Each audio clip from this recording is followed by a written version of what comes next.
আপনার কেমন লাগতেছে?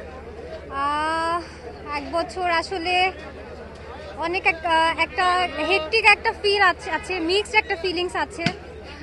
যে আমরা ফেসিবাদীকে তাড়াতে পেরেছি, এটা যেমন একটা আনন্দ আছে।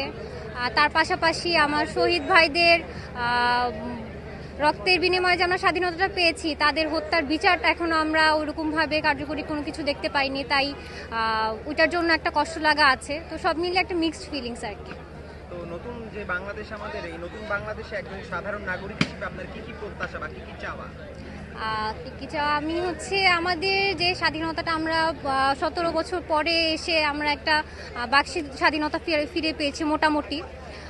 দেন হচ্ছে আমাদের নিরাপত্তা যেটা ব্যাপার আছে একটা, তারপর হচ্ছে আমাদের প্রশাসনের স্বচ্ছতার যে ব্যাপার আছে, তারপরে হচ্ছে শিক্ষা খাতের উন্নয়ন বা এই ধরনের যে ব্যাপারগুলো আছে, আমি চাই এগুলো আরেকটু ডেভেলপ করা হোক। দেন দুর্নীতিটাকে হচ্ছে গিয়ে জবাবদিহিতার মধ্যে আনা, নির্মূল করা হোক। তো এগুলো অনেকেই হচ্ছে যে নির্বাচন নিয়ে প্রশ্ন উঠাচ্ছে, তো আপনারাও কি বলবেন যে নির্বাচনটা আগে আগে দিয়ে দেওয়া হোক, মানে সংস্কার না করি?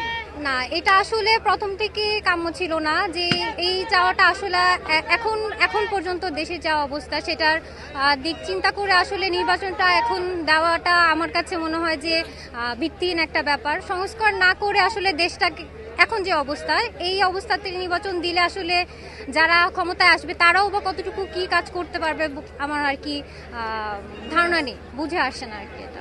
তো মানে সর্বশেষ আপনি কি বলতে চান যে আমাদের নতুন বাংলাদেশটা কেমন হওয়া উচিত আসলে?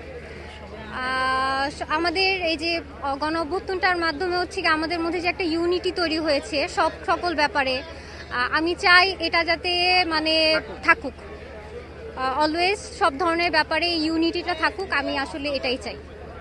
ধন্যবাদ।